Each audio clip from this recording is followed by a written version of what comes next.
안녕하세요. 전 쓰레기 같은 전 남편 덕분에 성공한 사업가가 된 40대 돌싱녀입니다. 이혼을 한 지도 시간이 꽤 흘렀고 그래서 그런지 잊고 지낸 시간이 많았는데 아이스 아메리카노를 테이크아웃해서 마시다 이 커피 때문에 울고 웃었던 결혼 생활이 문득 떠올라 사연을 쓰게 되었어요. 긴 이야기가 될 수 있지만 한번 들어보실래요? 저와 남편은 같은 회사에 다니고 있었어요. 전 신입사원이었고 남편은 팀장님, 나이 차이는 9살이나 났었죠. 그때 제 나이가 26살, 그야말로 꽃 같은 나이였는데 제가 미쳤었죠. 이상형도 아닌 남자와 사랑에 빠져 결혼까지 하게 되었으니 말이에요. 그땐 눈에 콩깍지 단단히 낀 것인지 글쎄 이빨에 고춧가루 낀 모습도 멋있어 보였으니 말 다 했죠 뭐. 전 어릴 적 부모님이 이혼을 하셔 엄마가 절 혼자 키워주셨는데 그래서 그랬던 것인지 때론 연인 같고 때론 아빠 같은 남편이 좋았고 저도 모르는 사이에 참 많이 의지했어요. 가끔 어쩔 수 없이 세대 차이가 느껴지긴 했지만 그 정도는 사랑으로 충분히 극복을 할 수 있었습니다. 극복할 수 없는 건 다른 곳에서 생겨났어요. 전혀 예상치 못한 곳에서요. 3년 연애하고 결혼을 한 저희 부부는 남편의 나이가 있으니 임신을 서둘렀고 예상보다 빨리 임신에 성공했어요. 문제는 그만큼 쉽게 유산도 되더군요. 1년 동안 2번, 한 번은 계륵 유산으로 특별한 증상이 없어 검진날 병원에 가서야 알았고 2번째는 임태기 두주를 확인하고 달려간 산부인과에서 자궁의 임신이란 말을 들었죠. 전 겁이 났어요. 습관 유산으로 이어질까 봐요. 상상만으로도 끔찍했어요. 여보, 그러지 말고 회사 그만두는 건 어때? 응? 회사를? 그래, 당신 요즘 너무 힘들어 보여. 충분히 좀 쉬면서 몸 관리도 해. 아무래도 회사 다니면 알게 모르게 스트레스도 많이 받고 여러모로 집에서 쉬는 게 좋을 것 같아. 어때? 아무리 그래도 첫 회사이기도 하고 사실 아기 낳으면 회사 생활 다시 하기 힘들 텐데 아무래도 이대로 그만두긴 좀 아쉽기도 해. 그리고 아기 태어나기 전에 돈도 같이 벌어두면 좋잖아. 돈 걱정은 말고 내가 있는데 돈 걱정을 왜 해? 그리고 아기 낳고도 회사 다시 다니면 되지. 우리 엄마도 있고 장모님도 계시잖아. 일단 임신부터 생각하자. 이러다 또 잘못되면 당신 몸에 큰 문제 생길까봐 걱정되어서 그래. 알겠어. 그렇게 하도록 할게. 결국 전 남편의 권유대로 회사를 그만두게 되었죠. 한동안은 좋았어요. 대학교를 다니면서도 아르바이트를 쉬어본 적이 없었는데 쉬게 되니 이유가 어찌 되었든 좋긴 하더군요. 하지만 몸이 편해진 대신 정신이 힘들기 시작했어요. 남편은 생활비를 주는 대신 저에게 맘 편히 쓰라며 체크카드를 주었는데 그게 화근이었죠. 처음엔 10만원, 그 다음은 5만원. 그렇게 시작된 연락은 어느새 카드를 긁을 때마다 오기 시작했습니다. 여보, 택시 탔어? 방금 문자 왔던데? 오늘 엄마 집에 간다고 했었잖아. 엄마가 반찬 챙겨줬는데 너무 무거워서 택시 탔어. 버스 정류장까지 거리 꽤 되는 거 알잖아. 그 무거운 걸 들고 갈 자신이 없었어. 그렇다고 기껏 싸주는 음식 버스 못 탄다고 두고 올 수도 없고. 왜? 아까워? 아니, 생전 택시 안 타는 사람이 택시 탔다고 문자가 오니까 무슨 일인가 해서 연락했지. 생전 택시 안 타는 사람은 개뿔? 여보, 나도 택시 편한 거 잘 알고 택시 참 좋아라 했어. 그런데 당신이 이렇게 눈치를 주는데 어떻게 택시를 타고 다녀? 눈치를 주긴 눈치 보지 말라니까. 편하게 써, 편하게. 난 그냥 혹시나 카드 분실한 건 아닌가 해서 연락해봤어. 여보, 진짜 눈치 주는 거 아니니까 편하게 써. 눈치란 뜻을 모르는 것인지 남편은 눈치 보지 말라면서 행동은 달라지지 않았어요. 내가 벌어 내가 쓰는 자유로운 소비 생활을 하던 예전과는 달리 남편 돈으로 하는 생활은 생각보다 더 힘들더군요. 이렇게 눈치가 보이다 보니 친구 한 명 만나는 것도 참 그렇더라고요. 아무래도 만나게 되면 어쩔 수 없이 돈을 쓰게 될 테고, 그렇게 되면 또 전화가 올 테니까요. 무슨 연유로 쓰게 됐는지 설명을 하면 그만이지만 그 설명하는 것도 어느 순간 싫더라고요. 그렇게 친구들과 만남을 피하던 어느 날, 제일 친한 친구가 집 근처라며 만나자고 연락이 왔습니다. 집 바로 코앞이라는데 그것마저 거절하기가 좀 그렇더군요. 거기에다 남편의 눈치 때문에 스트레스도 많이 쌓였던 터라 이참에 수다나 떨며 스트레스나 풀고 오자 싶었어요. 그렇게 친구를 만났고 친구는 제 얼굴이 안 됐다며 몸보신을 시켜주겠다고 하더군요.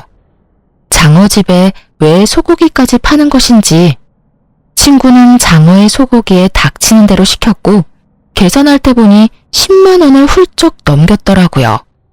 처녀 때라면 친구가 사준다고 했어도 더치페이를 했겠지만 지금은 계산대에서 한 발 물러서 있는 제가 얼마나 비참하던지. 그런 제 마음을 눈치챘는지 친구가 커피는 저보고 사라고 하더라고요. 전 알겠다며 친구와 커피집으로 향했고 친구는 일부러 브랜드도 없는 테이크아웃 전문점으로 절 이끌더라고요. 아무 말 하지 않아도 제 상황을 다 알아채주고 이해해주는 친구의 배려에 눈물이 왈칵 쏟아질 뻔했어요. 한 잔에 1,800원, 아직도 기억합니다. 두 잔에서 3,600원. 정확히 3,600원을 결제하고 10초도 지나지 않았는데 남편에게서 전화가 오더군요. 일은 안 하고 휴대전화만 들여다보고 있는 것인지 빨라도 그렇게 빠를 수가 없었어요. 여보세요? 당신 오늘 외출한다는 말 없었잖아. 누구 만났어? 커피 마시는 것 같던데. 혜정이 만났어. 나랑 제일 친한 친구. 혜정이가 내 얼굴이 안 좋다고 비싼 점심 사줘서 내가 커피 한 잔 사줬어. 그것도 안 돼?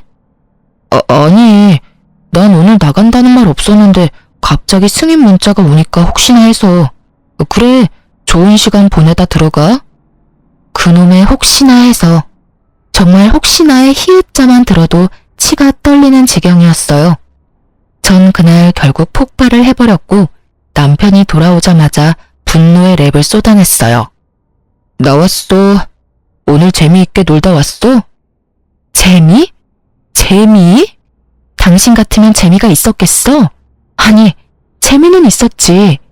정확히 내가 커피값을 결제하고 당신이 전화 오기 전까진 말이야. 당신은 일도 안 해? 아니, 회사에 가서 하루 종일 휴대전화만 들여다보고 있어? 어떻게 매번 그렇게 전화를 하냐고. 그러면서 뭐? 눈치 보지 말고 마음껏 쓰라고? 당신 같으면 그렇게 눈치를 주는데 어떻게 눈치를 안 봐? 내가 오늘 혜정이 앞에서 얼마나 창피했는 줄 알아? 혜정이가 오늘 나 얼굴 안 좋다고 밥값만 10만 원 훌쩍 넘는 돈을 썼어. 같이 내자 말 한마디 못하고 계산대 뒤 멀찍이 서 있는 내 기분이 어땠는 줄 알아?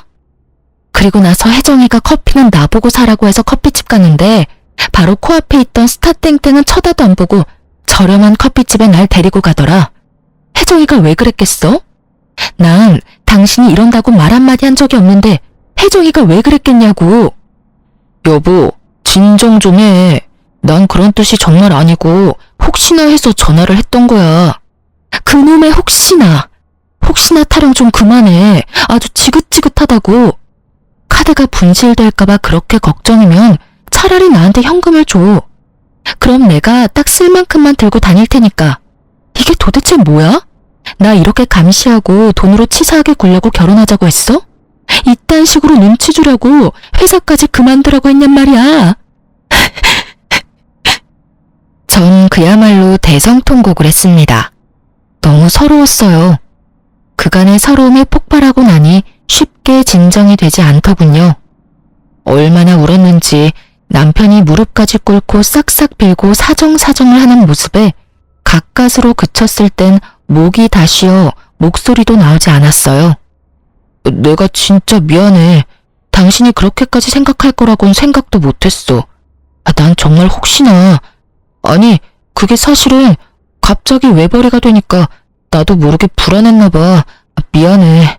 앞으로 절대 그런 일 없을 거야. 그냥 앞으로는 당신 통장으로 생활비 보내줄게. 그럼 됐지? 그래서 얼마나 보내줄 건데? 넉넉하게 보내줄 테니까 생활비 걱정하지 말고 써. 그리고 다음에 혜정씨 만나면 당신도 거하게 한턱 내. 그럼 됐지? 이제 그만 울고 화도 좀 풀자. 응? 이러다 몸 상하겠어. 또 나한테 그런 걸로 눈치 주기만 해봐. 그땐 진짜 나도 가만 안 있을 거야. 임신이고 뭐고 당장 취업해볼 테니까. 알겠어? 알겠어. 다신 그러지 않겠다고 약속할게. 그날 이후 남편은 약속한 대로 생활비를 제 통장으로 입금해주기 시작했어요. 금액은 넉넉했냐고요? 아니요. 겨우 생활만 가능한 금액이더군요. 그치만 전 그조차도 좋더라고요. 어찌되었든 남편의 눈치 보지 않고 생활할 수 있는 게 어디냐 싶었으니까요. 그렇게 남편은 어떨지 몰라도 제 마음에는 평화가 찾아왔고 한동안은 살만했어요. 한동안은요. 평화는 그리 길게 가지 않았고 남편은 더욱 치사해져 갔습니다. 그런 남자라곤 상상도 못했는데 정말 사람이 돈 가지고 치사하게 구니 마음이 확 상해버리더군요. 생활비에 자유를 준 남편은 친정과 시댁에 차별을 두기 시작했고 그 차별은 점점 더 심해져만 갔습니다. 친정보다 시댁에 용돈을 더 많이 주는 것까진 이해하려고 애썼습니다. 말이야 바른말이라고 장모님보다 자기 집에 도움을 더 주고 싶은 걸 어떻게 뭐라고 하겠어요. 어쩌다 한 번 드리는 것도 아니고 매달 드리는 용돈 부담일 수도 있겠다 싶었죠. 하지만 그 많지 않은 돈도 어느 순간부터 드리지 않기 시작했어요. 남편은 통장을 차곡차곡 모으는 것이 습관 같은 사람이었는데 가끔 저에게 통장 정리를 맡기곤 해 어렵지 않게 알 수 있었죠. 너무 섭섭한 마음에 당장이라도 따지고 싶었지만 참았어요. 따져봤자 또 몇 달 주다 말 거 입만 아프겠다 싶었으니까요. 그런데 명절에 시댁엔 두둑한 봉투에 한우 선물 세트를 드리면서 저희 집엔 회사에서 계약직 사원들에게 주고 남은 스팸 선물 세트 2박스를 주는데 속된 말로 제 꼭지가 돌아버렸습니다. 제가 같은 회사에 다녔다는 사실을 까맣게 잊고 스팸 선물 세트를 챙겨온 것인지 아니면 회사에서 남는 걸 가져왔다는 사실을 알아도 상관없는 것인지 그딴 것들은 알 필요도 없었어요. 전자가 되었든 후자가 되었든 저를 무시하고 있다는 사실은 변함이 없었으니까요. 친정에서 어떻게 지내다 집으로 돌아온 것인지 기억도 나지 않더군요. 그저 엄마에게 티내지 않으려 죽을 힘을 다해 표정 관리하는데 온 신경이 가 있었어요. 집으로 돌아온 저는 남편에게 따져 물었죠. 당신 진짜 이럴 거야? 잘 쉬고 와서 또 왜 그래? 왜 그래? 정말 몰라서 물어? 스팸 선물 세트가 뭐야, 스팸 선물 세트가. 사람 무시하는 것도 정도가 있지. 심지어 그거 회사 계약직 사원들 주고 남은 거잖아. 그게 뭐 어때서? 선물 세트 좋잖아. 장모님 반찬하기 귀찮을 때 간편하게 구워두시면 되고 얼마나 좋아? 거기다 2박스나 가져다 드렸다고 1년은 드실 수 있겠네. 뭐? 그렇게 좋으면 당신 집에 스팸 드리고 우리 집에 한우 선물 세트 드리지 그랬어. 우리 엄마도 한우 좋아해. 혼자서 3인분도 충분히 드신다고. 당신 요즘 우리 엄마한테 용돈 안 드리는 것도 진작 알았는데 그냥 넘어갔어. 100번 양보해서 매달 드리는 장모님 용돈 부담스러울 수도 있겠다 싶어서. 그런데 1년에 2번뿐인 명절에 꼭 이렇게까지 차이나게 해야 하는 거야? 차별도 정도껏 해야지. 이건 해도 해도 너무 심하잖아. 심한 건 당신 아니야? 내가 아예 안 챙긴 것도 아니고 드리긴 했잖아. 그리고 내가 힘들게 번 돈인데 왜 우리 집에 스팸 선물 세트를 드리냐? 내가 미쳤어? 그리고 말이 나왔으니 하는 말인데 내 돈으로 내가 우리 집에 더 좋은 선물 사준다는데 그게 당신이 이러고 따질 일이야? 와, 당신 진짜 말 한번 뻔뻔하게 잘한다. 이러려고 나보고 회사 그만두라고 한 거야? 이렇게 돈 가지고 치사하게 굴려고? 당신 원래 이런 사람이었어? 이런 사람인 줄 알았으면 회사 계속 다녔을 거야. 아니? 애초에 당신이랑 결혼하지도 않았어. 나야말로 당신이 남편 등골이나 쭉쭉 빼먹는 여자인 줄 진작 알았으면 당신 같은 여자랑 결혼 안 했어. 이거 왜 이래? 지금 말 다 했어? 등골이나 쭉쭉 빼먹는 여자? 참, 내가 기가 막혀서. 남들이 들으면 쭉쭉 빼먹을 등골이나 준 줄 알겠어. 당신이 준 생활비론 관리비 내고 이것저것 요금 내고 나면 남는 것도 없어. 그 코딱지만큼 남은 돈으로 먹을거리 해내는 게 쉬운 줄 알아? 그 코딱지만한 돈도 못 버는 주제에 어디서 돈 타령이야? 하여튼 내 돈으로 내가 어느 집에 얼마만큼 해주는 것까지 상관하지 마. 알겠어? 뻔뻔한 것도 정도가 있지 말이야. 아, 진짜 사람 피곤하게 가지가지한다. 도리어 큰 소리를 치는 남편을 보는데 할 말이 없더군요. 어쩌다 내 남편이 저렇게 변한 것일까? 아니, 애초에 저런 사람이었는데 내가 몰랐던 걸까? 별의별 생각이 다 들었어요. 그날 이후 저희는 급속도로 사이가 멀어졌고 대화도 사라졌죠. 남편의 행동도 치사하고 서러운데 시모도 절 가만두지 않기 시작했습니다. 남편이 저와 사이가 좋지 않다는 것을 일러바치기라도 했는지 명절이 지난 후부터 시모는 연락도 없이 저희 집을 불쑥 찾아오는 일이 잦아지더군요. 처음엔 벨이라도 누르시더니 어느 순간부턴 제 집인 양 비밀번호까지 누르고 들어오시는데 막을 방도가 없었어요. 개념도 예의도 없이 밀고 들어오신 어머님이 하시는 일은 늘 같았어요. 어휴, 살림은 제대로 살고 있는 거는 맞니? 이 반찬은 오늘 새로 한 거 맞아?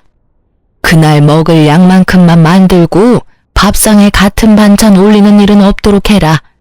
혹시나 남으면 버리지 말고 네가 꼭 다 먹으렴. 음식 버리면 벌 받는다. 화장실 청소는 깨끗하게 했지? 다 하고 꼭 마른 수건으로 다 닦는 거 잊지 말고. 혹시나 우리 아들 넘어지는 일은 없어야 한다. 알겠니? 보시면 아시잖아요. 늘 어머님이 바라시는 대로 유지하고 있어요. 늘 같은 말씀 지겹지도 않으세요? 지겹기는? 매번 말해야 네가 잊지 않지. 머리에 잘 새기라고 하는 말이야.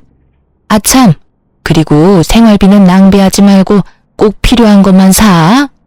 너 혹시 친정에 돈 같은 거 주는 건 아니지? 네 주머니에 있다고 네 돈이 아니란 걸 늘 기억하고 행동하렴. 너도 회사 생활 해봤으니 알 거 아니니? 돈 벌기가 얼마나 힘드니?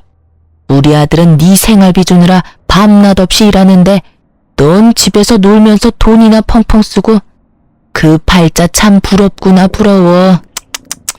임신한다고 회사까지 그만뒀으면 무슨 소식이라도 있어야지.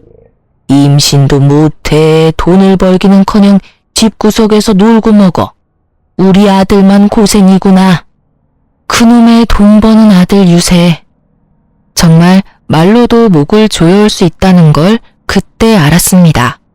상황이 이렇다 보니 임신은 꿈과 같은 것이었습니다. 차라리 회사에 다닐 땐 임신이라도 됐었는데 퇴사 이후엔 임신이 된 적조차 없었으니까요. 거기에다 남편과의 사이도 좋지 않으니 임신에 대한 의지마저 사라진 지 오래였어요. 참고 또 참던 저는 이대로는 안 되겠다는 생각이 들었고 몰래 가지고 있던 비상금을 쓰기로 했어요. 퇴직금과 그간 모은 돈을 적금으로 묶어뒀었는데 그걸 깨기로 한 것이었죠.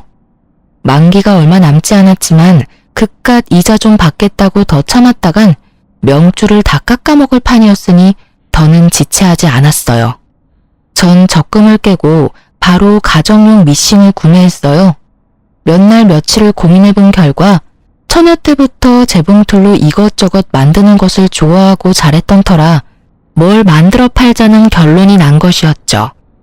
처녀 때부터 쓰던 낡은 재봉틀을 처분하고 새로운 재봉틀을 사 집으로 돌아온 날 새로 태어난 기분마저 들더군요.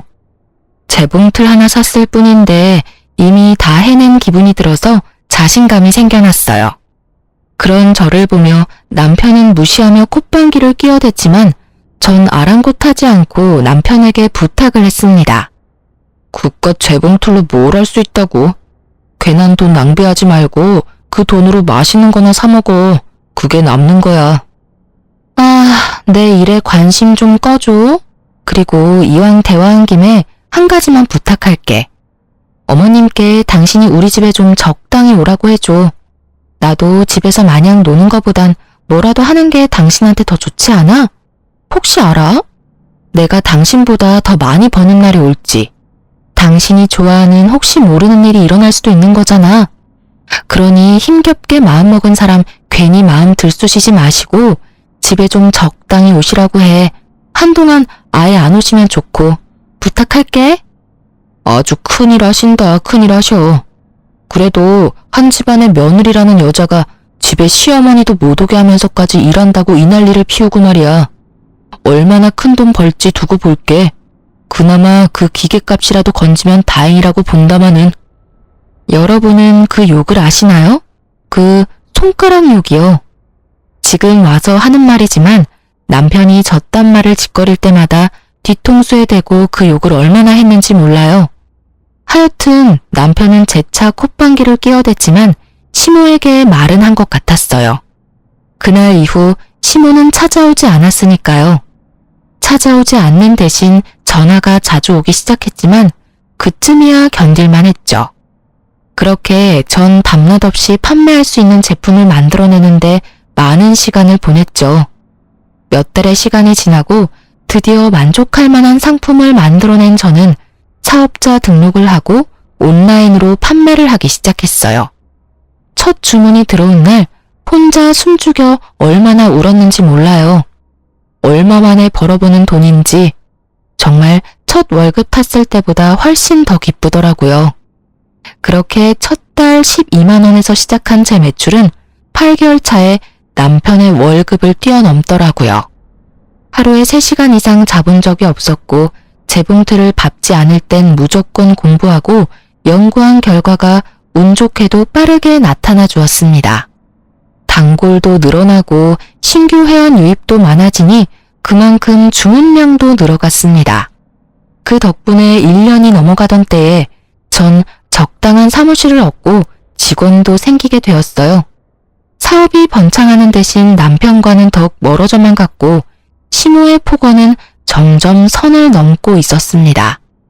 분명 음성통화인데 왜 영상통화를 한 것 같은 느낌인지 시모와 전화통화를 하고 나면 시모의 잔뜩 구겨진 얼굴이 그려서 기분이 몇 배는 더 나쁘더군요.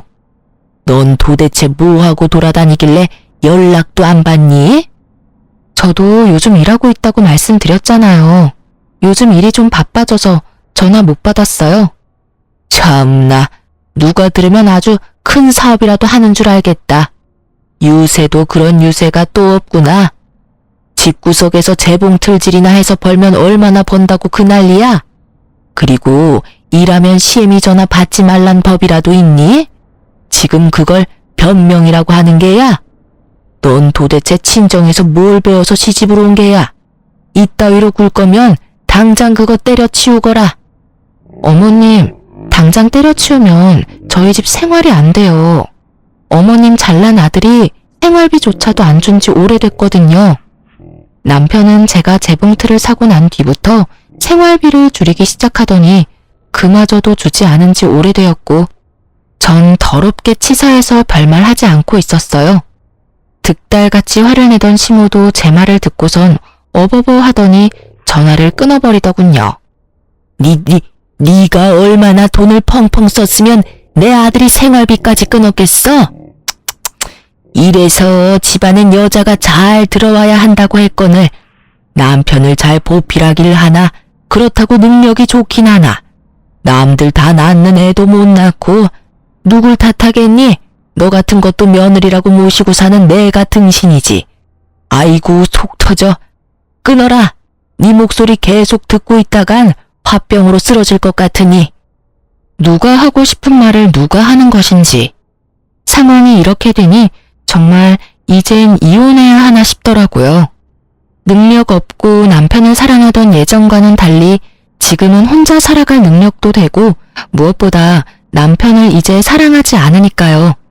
아니, 사랑하지 않는 걸 넘어 남편의 꼴도 보기 싫은 지경이었어요. 전 이혼을 심각하게 고민하기 시작했어요. 그러던 어느 날 저의 심각한 고민을 한 방에 날려줄 광경을 보게 되었습니다. 그날도 남편이 늦는다고 문자가 왔고 전 지난날보다 매출이 2배가량 늘어 기분이 좋았던 터라 그간 미뤄왔던 데이트 약속을 잡았어요. 바로 친정엄마와의 데이트요. 오랜만에 엄마와 만나 쇼핑을 하고 고급 한정식집으로 저녁을 먹으러 갔어요. 엄마와 함께 입구에 들어서는 순간부터 제 시선을 사로잡은 여자가 있었어요. 나이는 많아봤자 20대 중후반쯤 되어 보이는 여자가 몸에 걸치고 손에 든 것만 해도 차 한 대 값은 좋게 넘어 보이는데 저도 모르게 시선이 가더군요. 언뜻 드는 생각에 집에 돈이 많은가? 했던 것 같아요. 그렇게 엄마와 전 제대로 잘 대접받은 기분이 드는 저녁을 먹고 가게를 나서고 있었습니다. 엄마는 오랜만에 딸과 한 데이트가 좋으셨는지 소녀처럼 신나셨더라고요. 딸, 엄마 오늘 진짜 기분 좋아. 딸이랑 이렇게 쇼핑도 하고 이런 곳에서 밥도 먹고. 그래? 앞으로는 이런 데이트 자주 하자. 엄마가 이렇게 신나하니까 나도 스트레스 풀리고 좋아. 자주는 말고 가끔 해, 가끔. 우리 딸 힘들게 돈 벌어서 엄마한테 다 쓸 일 있니? 아주 가끔 1년에 한 번 정도만 데이트해. 아유, 엄마. 딸 이제 돈 잘 벌어서 이 정도는 하고 살아도 돼. 평소에 일만 하느라 돈 쓸 시간도 없는데 이런 데라도 쓰고 살아야 또 열심히 돈 벌 에너지가 생기죠. 그러니까 엄만 그런 걱정하지 말고 시간이나 내주세요. 딸이랑 데이트할 시간. 그렇게 하하호호 엄마와 완벽한 데이트였는데 그 완벽을 산산이 조각내는 광경이 펼쳐지고 있었습니다. 기억하시나요? 제가 조금 전 입구에서 봤던 그 명품을 휘감은 여자. 그 여자도 식사를 마쳤는지 입구에서 멀지 않은 곳에 서 있었는데 글쎄 그 여자가 제 시댁 식구들과 함께 있는 것이 아니겠어요? 엄마도 걸음을 멈추고 저에게 사돈들이 아니냐며 물어오더군요. 그때였어요. 어디선가 나타난 남편이 숨 쉬는 것보다 자연스럽게 그 여자 어깨에 팔을 두르는데 전 어이가 없어서 웃음이 나더군요. 사연을 들어보면 그런 장면을 보게 되면 큰 충격에 휩싸이거나 배신감에 눈물이 난다는데 전 그냥 어이가 없었어요. 40대 아저씨와 20대 아가씨가 다정히 어깨를 두르고 있는 모습이라니. 상상해보세요. 여러분도 웃기지 않나요? 절 더 어이없게 만들었던 건 그 인간들의 대화 내용이었어요. 그 인간들은 당연히 저와 엄마가 그곳에 있는 걸 꿈에도 몰랐고 말인지 방귀인지 알 수 없는 대화를 이어가고 있었습니다. 다시 말하지만 엄마는 우리 새아가가 너무 마음에 드는구나. 아, 새아가라고 불러도 되지? 그럼요, 어머님. 편하신 대로 불러주세요. 그래, 하여튼 이 엄만 우리 새아가가 너무 좋구나. 어디서 이런 아가씨를 다 만난 게야? 이런 아가씨를 만날 수 있는 녀석이 왜 그런 년이랑 결혼을 해서는 이게 뭐니? 번거롭게 이혼해야 해. 우리 새아가는 이혼하는 너 기다려야 해. 엄마는 너 이혼할 동안 그런 년 계속 보고 살아야 해. 그 잘못된 결혼 하나 때문에 이게 무슨 고생이야? 에휴, 어찌되었든 넌 빨리 그 빌어먹을 년이랑 빨리 이혼이나 해. 이혼하는 대로 우리 새아가와 서둘러 재혼하고. 어머니, 자꾸 년년 하지 마세요. 우리 다은이 놀랜다고요. 어머, 나도 모르게 욕이 나왔구나. 놀랬니? 아니에요, 어머님. 오빠한테 들어보니 욕먹을만 하더라고요. 집에서 놀고 먹으면서 집안일도 제대로 안 하고 돈 타령만 한다고 하던데. 욕 들어도 싸죠, 어머님. 그렇지? 역시 우리 새아가는 나랑 통하는구나.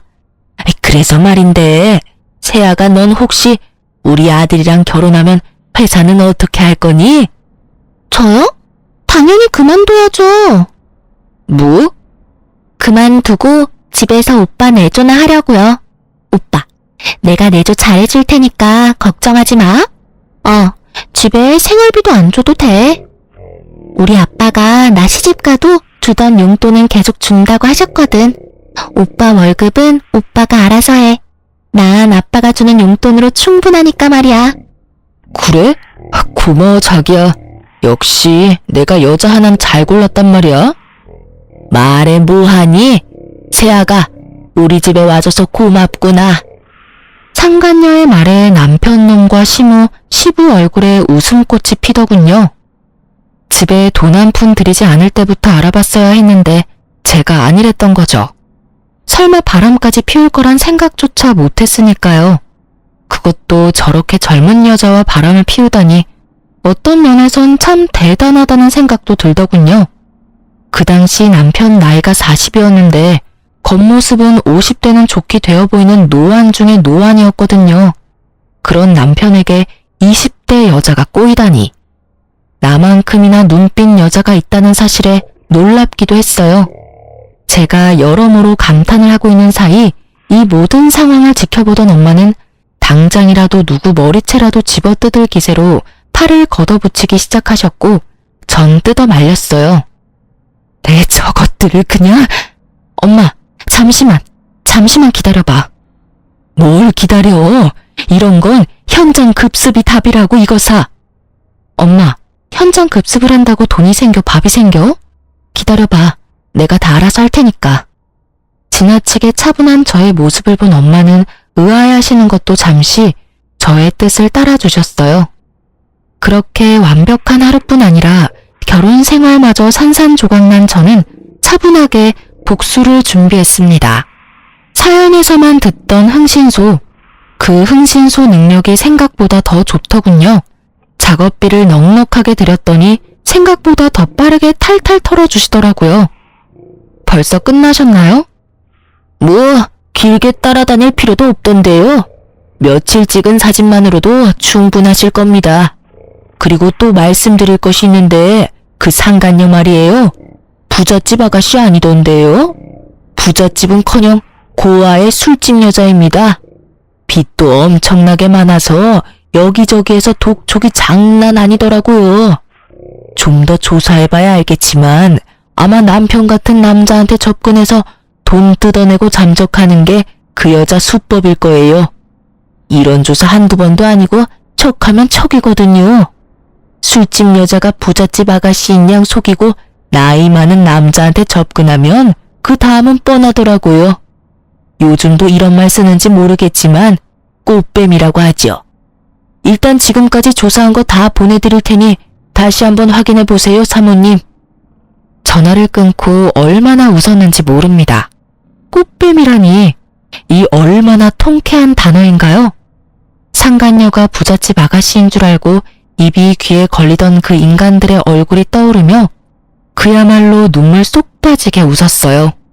생각지도 못한 상간녀의 정체에 전 계획보다 빠르게 이혼을 진행했어요. 상간녀 소송도 하지 않기로 했죠. 혹시나 소송 과정에서 상간녀의 정체가 드러나면 그거야말로 말짱 도루묵이 될 테니까요. 전 남편에게 준비한 외도 증거만을 내밀며 이혼을 요구했어요. 이거 받아. 이게 뭔데? 준비된 증거물들을 건네니 남편은 조금 놀란 듯 했습니다. 그렇겠죠. 저를 집에서 밥이나 축 내는 밥순이 정도로 알고 있었을 텐데 그런 걸 건네니 놀라지 않을 수가 없었겠죠. 사진들을 살펴보던 남편은 오히려 잘 됐다는 투로 말을 하더군요. 차라리 잘 됐네. 그렇지 않아도 어떻게 말을 꺼내야 할지 고민이었는데 우리 이혼하자. 당신도 알다시피 나 다른 여자 생겼어. 나 그 여자 사랑해.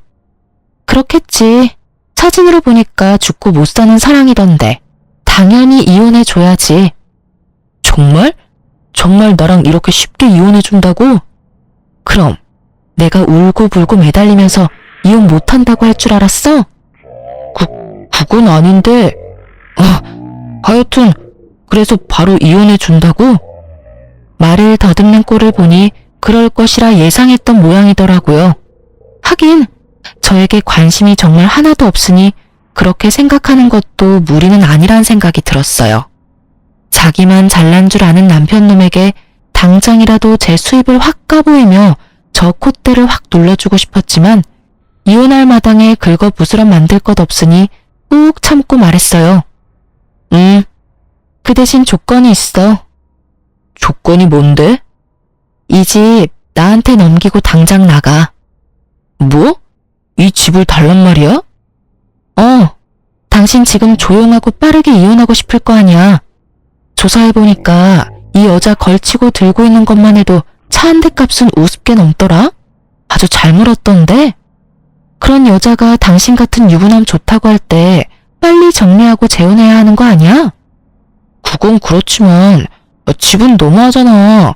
한두 푼짜리도 아니고 이 집이 얼만 줄이나 알아? 잘 생각해.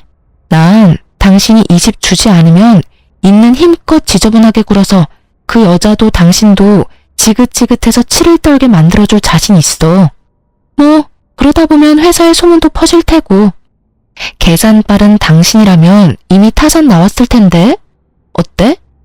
이 집 정도면 싸게 이혼하는 거 아니야? 이 집만 주면 상간녀 소송도 안 할게. 나도 그 정도 양심은 있어.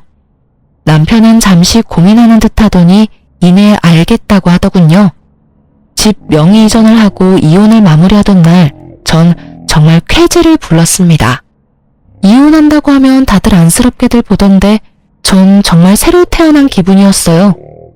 이혼도 하고 집도 가지게 된 저는 차분히 기다렸습니다. 저를 버리고 택한 상간녀가 알아서 저의 복수를 다 해줄 테니까요. 전 흥신소를 통해 남편과 상간녀의 뒤를 꾸준히 밟고 있었고, 저의 구세주 상간녀는 전 남편과의 결혼을 요리조리 피하며 전 남편의 재산을 야금야금 축내고 있더군요. 저에게 체크카드 한 장 주고 그렇게 전화질을 해대던 전 남편 놈은 꽃뱀에 홀리긴 단단히 홀렸는지 차까지 사주더군요. 상간녀의 목표는 그것이 끝이 아니었는지 며칠 뒤에 명품 짝퉁 시계를 사주며 프로포즈했고, 남편놈은 그 시계를 바라보는 눈에서 꿀이 떨어지더군요. 짝퉁인 줄도 모르고 침을 질질 흘리는 꼴이 혼자 보긴 너무 아깝더라고요.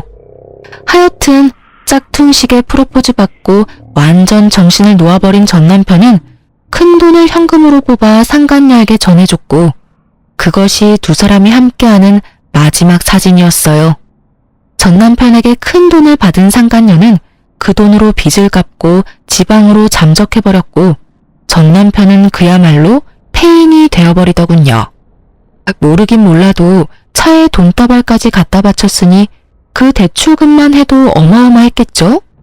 전 상간녀를 어떻게 할지 고민하다가 경찰에 신고해 숨은 위치를 알려줬어요.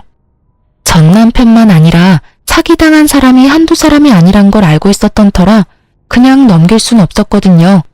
아마 징역은 피할 길이 없을 것입니다. 받은 돈은 다 썼을 테고 돈 나올 구멍조차 이제 없을 테니까요. 그리고 까만 봉지에 소주를 사들고 가는 폐인 전 남편의 사진을 마지막으로 전 흥신소와의 인연도 끝이 났습니다. 굳이 제 손을 더럽히지 않고도 이렇게 통쾌한 복수했다는 사실에 참 많이 기쁘더군요. 통쾌한 복수만큼 제 사업도 참 통쾌하게 커가고 있었어요.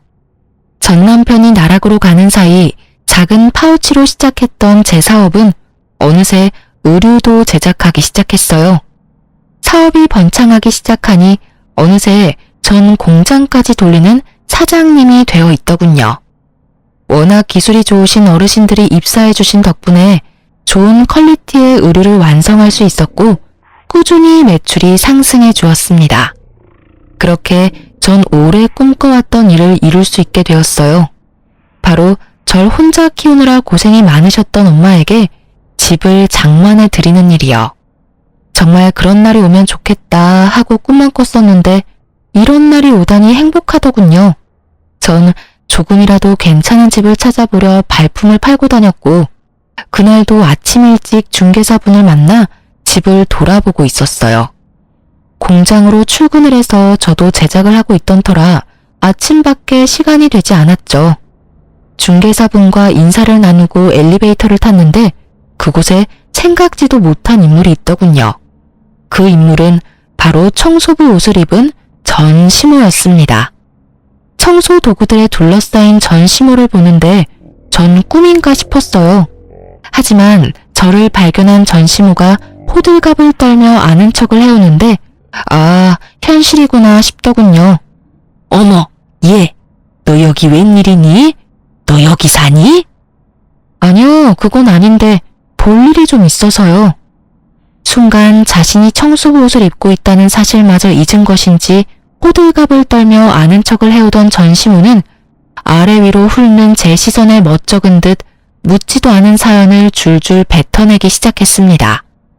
에휴, 어쩌다 보니 이러고 있다. 너랑 이혼하고 만난 여자가 엄청 부잣집 딸인 줄 알았더니 글쎄 사기꾼이었지 뭐니. 부잣집은커녕 고아의 술집에서 굴러먹던 물건이었다고 하더구나. 그것도 모르고 차 사주고 대출까지 받아가면서 돈까지 갖다 줬다지 뭐냐. 그 정신 나간 녀석 누가 경찰에 신고해줘서 운 좋게 그 여자는 잡았는데 잡으면 뭘 하니. 그 많은 돈은 이미 사채업자들한테 다 가져다 주고 한 푼도 없는데. 아, 그러셨어요? 그래. 그러니 어떡하겠니? 하나밖에 없는 아들 신용불량자 만들 순 없으니 있는 집 팔아서 대출금까지 갚아줬는데 그 아들이란 놈은 사랑 타령이나 하며 일은커녕 술만 먹는 폐인이 됐고 그 충격에 영감은 쓰러져서 병원 신세 지고 있고 그러니 어쩌겠니? 나라도 돈을 벌어야지. 아, 고생이 많으시네요. 굳이 듣고 싶지도 궁금하지도 않은 이야기를 뭘 그렇게 구구절절 읊고 있는 것인지 모르겠더군요. 기계에 가까운 제 대답과는 달리 중개사분의 눈은 반짝이고 있었어요. 하긴 웬만한 막장 스토리보다 자극적이니 중개사분의 반응도 이해는 됐어요. 한참을 자신의 한스러운 이야기를 풀어내던 전시모는 이제야 제 안부도 궁금했는지 제 차림을 훑기 시작하더군요. 평소에 전 제가 만든 옷을 주로 입고 다녔는데 그날도 마찬가지였어요. 그 당시에 힘쓰고 있던 상품은 트레이닝복 바지였는데 그날 그 바지를 입고 있었죠. 그리고 상의는 아마 후드티 정도였던 것 같아요. 차려입은 차림이 아닌 편한 차림이었으니 시모 눈엔 자신과 비슷한 처지로 보였나 봐요. 뭐 너도 꼴을 보아하니 알만하구나. 집 한 채 뜯어가더니 그걸로 사업이라도 하다가 말아먹었니? 복상 망했니? 아무리 그래도 젊은 애가 좀 꾸미고 다니지 운동복 차림이 뭐니?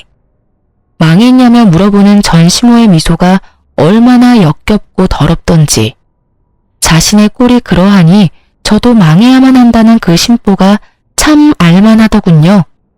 오던 복도 도망가게 하는 그 섬뜩하고도 비열한 미소를 보며 전 대답할 가치를 잃었어요. 제가 아무 말 하지 않고 있자 제 어깨를 두드리며 무슨 말을 하려는 듯 했는데 전 빠르게 손을 피해버렸어요. 그런 저의 행동에도 민망하지도 않은지 전시모는 갈 곳 잃은 자기 손을 거두고 말하기 시작하는데 위로랍시고 하는 말이 전혀 와닿지는 않더군요. 망하면 또 어떠니? 나이도 젊은데. 그러지 말고 다시 우리 애랑 잘해보는 건 어떠니? 둘이 힘 합쳐서 장사라도 하면 좋을 텐데 아예 다 말아먹은 건 아니지? 어디 학교 앞에 가게라도 얻어서 떡볶이집이라도 하면 너하고 우리 식구 밥은 먹고 살진 않겠니? 잘 생각해보렴.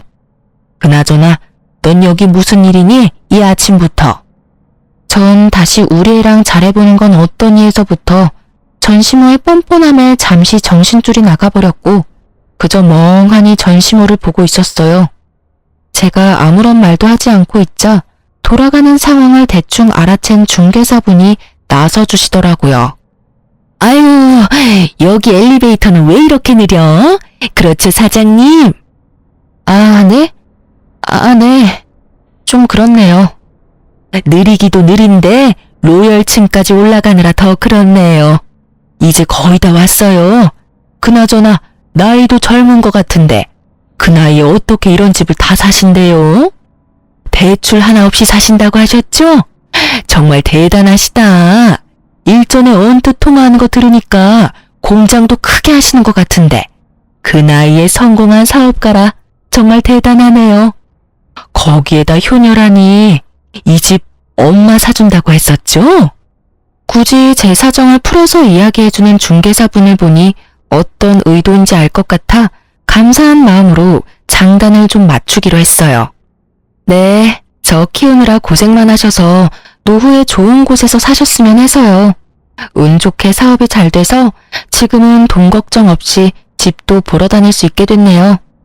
몇 년 전만 해도 전 남편 생활비 카드 쓰면서 1,800원짜리 커피 사 먹는 것도 눈치 보면서 살았는데 그러고 보면 사람 인생이란 거 참 모르는 거예요.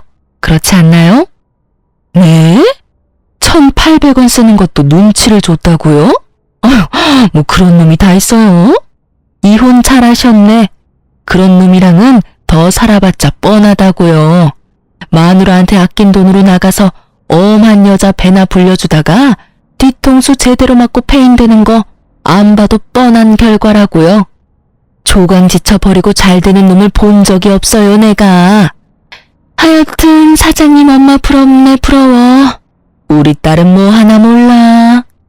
중개사분이 얼마나 센스가 넘치시는지 전시모 속을 확확 뒤집는 말만 골라서 하시는데 아니나 다를까 전시모의 얼굴이 울그락불그락 하다 못해 터질 것만 같더라고요.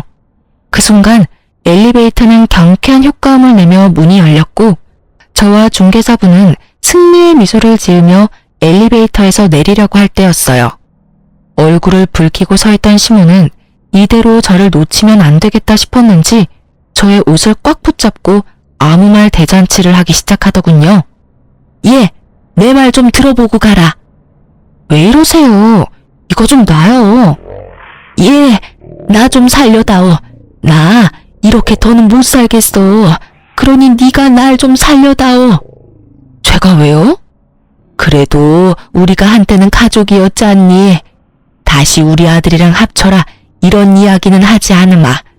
나도 그 정도 양심은 있고 누울 자리 보고 발 뻗는 사람이다 이거야. 대신 이혼할 때 뜯어갔던 그 아파트 값은 다시 내놓으렴. 너 들어보니 돈도 많이 번 것 같고 이 정도 아파트 대출도 없이 살 수 있는 능력이면 그 정도 돈은 껌값 아니니? 그러니까 그 돈은 다시 뱉어내란 말이야. 네가 그 돈만 다시 돌려주면 내가 2번 다시 네 눈앞에 띄지 않으마. 너도 나 이렇게 사는 꼴 봤으니 마음이 편치 않을 거 아니냐? 너 착한 애잖니? 불쌍한 사람 보면 그냥 못 지나치는 그런 애잖니? 지금 나만큼 불쌍한 노인네가 또 어디 있겠어? 하나뿐인 남편은 쓰러져서 병원 신세나 지고 하나뿐인 아들은 술만 먹는 폐인이 되어버리고 나 불쌍하지 않니? 그러니 그 돈 다시 토해내란 말이야. 참 뻔뻔하시네요. 가족? 절 단 한 번이라도 가족으로 생각하신 적이 있으셨나요?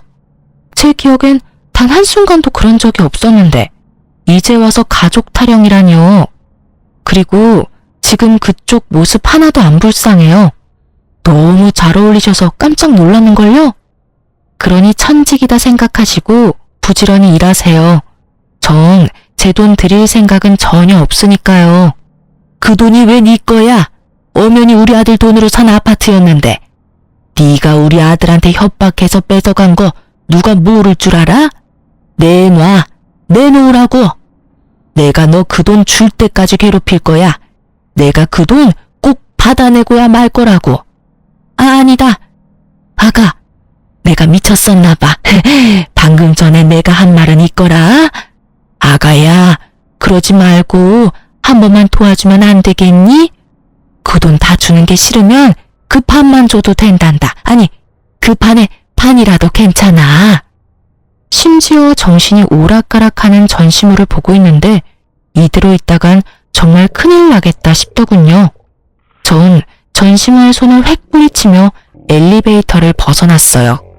그리고는 닫히는 엘리베이터 문틈 사이로 말해주었어요. 꿈도 꾸지 마세요. 단돈 1원도 드릴 일은 없을 테니까요. 닫히는 문틈 사이로 전시모의 표정은 정말 가관이었습니다. 잔뜩 일그러진 그 표정 정말 볼만하더군요. 엘리베이터 안 전시모는 절규하기 시작했고 제가 집을 다 둘러보고 나올 때까지 여전히 제가 있는 층에서 절규를 멈추지 않고 있더군요.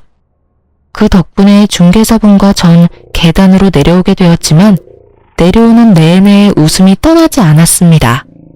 참 즐겼던 악연이 끝이 났어요. 다행스럽게도 찾아오시거나 마주치는 일은 없었어요. 전시모와의 만남은 의도한 것은 아니었지만 결과적으로는 완벽한 복수의 마침표가 되어주었어요. 사연을 적다 보니 시간 참 빠르게도 흘러갔네요. 26살에 시작한 사연이 지금은 어느덧 40대가 되었으니까요. 요즘 전 여전히 일과 사랑에 빠져 행복하게 살고 있어요. 생각해보니 제대로 연애도 해본 적이 없네요. 뭐 연애 비슷한 건 했는데 영 재미가 없더라고요. 저희 엄마는 아파트에서 잠깐 사시다 주택으로 이사하셨어요. 아파트보단 주택이 편하시다고 하셔서요. 당연히 중개는 센스 넘치시는 그 중개사분을 통해 했어요. 아무튼 전 지금 단독주택에서 엄마와 함께 살고 있어요. 올여름엔 엄마와 함께 해외여행을 계획 중인데 저희 둘 다 해외는 처음이라 긴장 반 설렘 반으로 벌써부터 짐을 챙기고 있어요. 아직 한참이나 남았는데도 벌써 짐을 3번이나 풀었다 쌌다 한 거 있죠? 그런 저를 보시던 엄마는 설레발 친다며 나무라셨지만 사실 저보다 엄마가 더 기대하고 계세요. 몰래 영어 공부하시는 거 제가 다 봤거든요. 이혼을 하고 난 뒤 제 모든 순간순간이 다 꿈만 같네요. 2,000원도 안 되던 커피 사 먹는 것도 눈치가 보이던 그때 비하면 지금은 여느 제발 부럽지 않네요. 이혼 타이틀을 붙게 됐지만 지금이 1000배 만배는 행복해요. 이로써 저의 인생 역전 이혼 스토리가 끝이 났네요. 어떻게 들으셨을지 궁금하네요. 지금까지 저의 긴 사연 들어주셔서 감사합니다. 안녕하세요. 저는 얼마 전 줏대 없는 남편놈과 이혼한 여성입니다.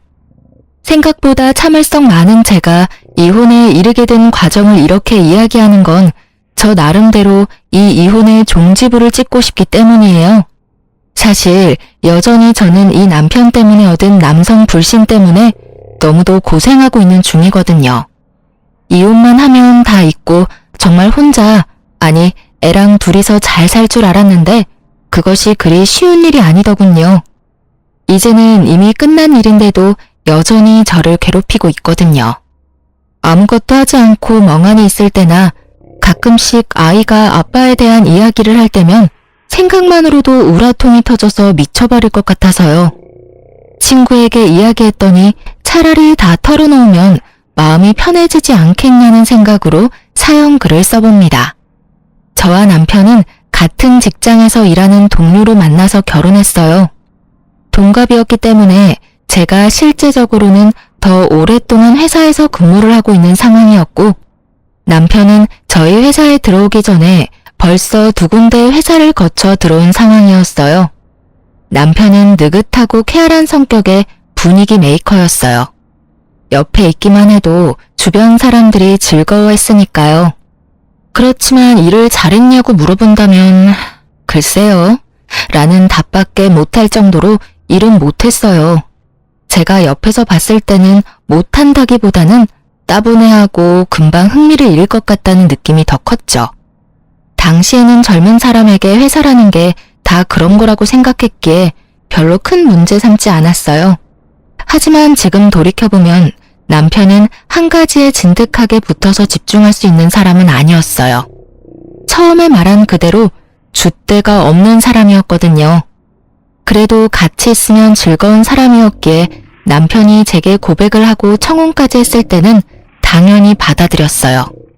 결혼이라는 게 중요한 건 저도 알았지만 저도 처음 해보는 거고 상대방을 다 안다고 착각하고 있었거든요. 내가 그 사람의 모든 모습을 봤다고 또 알고 있다고 말이죠.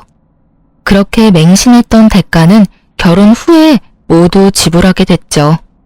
이런 상황에 시댁이라도 저와 마음이 맞았다면 제가 힘든 일도 없었을 텐데 시댁도 저와는 영 다른 세계의 사람들이었어요. 시어른들은 남편을 최우선으로 생각하는 사람이었어요. 물론 제 자식 귀엽고 사랑스러운 건 당연한 거지만 시부모는 좀 지나치다고나 할까요? 무슨 일이 벌어져도 남편보다는 제 탓을 하더군요. 저와 결혼하지 않았을 때는 도대체 누구 탓을 했을까 하는 그런 생각까지 들도록 만드는 분이었어요. 저와 직접적으로 연관된 일이 아님에도 언제나 제 탓을 하고 남편을 두둔하는 분들이었죠.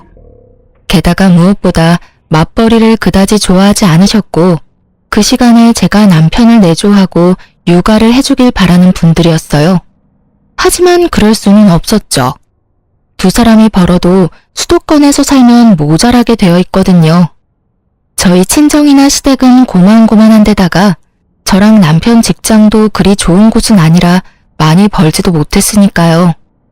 현실적으로 안 되는 문제를 언제까지고 꼬투리 잡아 요구하시는 분들을 보며 이대로 결혼 생활이 잘 될까 싶은 생각도 들었었죠.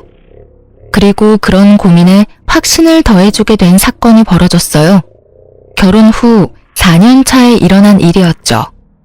그때는 이미 첫째가 태어났고 저는 이제 막 육아휴직에서 복귀한 상황이었어요.